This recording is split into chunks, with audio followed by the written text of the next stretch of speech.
Hi, I'm Nancy Dell. I'm a registered dietitian and a certified diabetic educator. I own Nancy Dell and Associates Nutrition Counseling in Feeding Hills, Massachusetts. Today we're going to talk about eating right for your metabolism type. Now, most people think they have a slow metabolism, so let's start there. Metabolism is the rate at which your body burns calories. If you want to increase that rate, here are a few tips. First, eat at least 3 meals a day, maybe even 6 meals a day. Compare your metabolism to a fire. If you're going to start a fire, you're not going to throw one big log on that fire. It won't burn. You need to start with kindling and put some little wood on it as you go throughout the day. Same applies to your body. Eat 3 to 6 meals a day. In those meals, you want to be sure that you include some protein.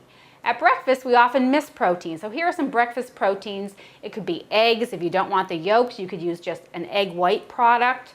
This is a soy sausage, but there are also some nice lean sausages you can use made from turkey as well. So include a breakfast protein, don't have just carb. People who have protein at each meal tend to burn more calories and lose more weight. It also keeps you fuller longer so that you won't get hungry and won't need to eat as much. You can also include some nice lean fishes in a healthy plan too, or you could use chicken and turkey. Your poultry tends to be very lean. But when you plan your meal, besides protein, you want a lot of volume foods. Volume foods have a lot of water in them, like your vegetables.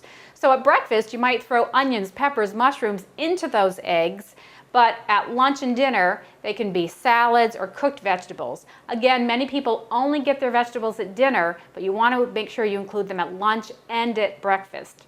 Now, you want to have some healthy fat as well. There are some new studies that show having a nice, healthy monounsaturated fat with a meal helps you burn more fat through the abdominal area. So this would include healthy fats like olive oil or a cold-pressed canola oil, a few nuts. Don't overdo the nuts because we can tend to eat as much as a half a cup. That would be 500 calories, a little bit too much. But it could also be some peanut butter. Somewhere around 65 to 100 calories of healthy fat with a meal. Might help you burn, again, more abdominal fat, but it will also give you some satiety, help you feel fuller longer. Then you want to make sure you're drinking enough fluids. Again, think of your body like a car. A car won't burn gas if there's no fluid in the radiator. You will not burn fat if you have not enough fluid in your body. So you want to get at least 8 cups of fluid a day. A dietitian can help determine if you can get by with a little bit less or if you need a little bit more. But what that fluid is can help as well. There are studies to show that green tea or oolong tea can actually help boost your metabolic rate. So having at least 4 cups of that a day will be helpful. And if the beverage is cool, then it will also increase metabolism. Drinking 2 cups of a cold beverage at one time lowers your body temperature, and your body wants to heat that up and start the furnace. And we see that you can burn more calories for up to an hour after drinking 2 cups of a cold beverage. Also include enough calcium in your diet. You can get calcium through milk and yogurt, low-fat versions, but you might also use a calcium supplement. Some new studies out of the University of Tennessee show that people who get adequate calcium do lose more weight than people who don't. Some new Japanese studies show that people who get adequate calcium also are less hungry. If the calcium in our blood starts to drop, our hunger may be stimulated so that we will hopefully eat a calcium-rich food and bring that calcium in our blood back up. But if you're getting enough calcium, then you're not going to have to worry about that hunger signal clicking on. Other important things that are non-food, make sure you get adequate sleep.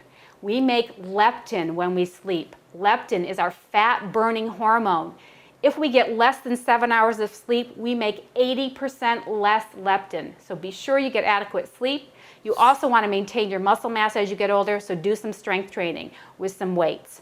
If you have the opposite problem and your metabolism is fast and you need to put on weight, 3 or 4 great tools. Drink juices instead of water. Don't fill up on water with no calories. Juice would be a great substitute. Use nuts, they're very dense in calories. Dried fruits, again, very dense in calories. And try some dark chocolate. You have 150 calories in just an ounce. So you get to indulge in a few of these things. So if you want to eat right for your metabolism type, determine that you're going to have volume foods with a lot of water and some protein if your metabolism is slow, and dense food if it's fast.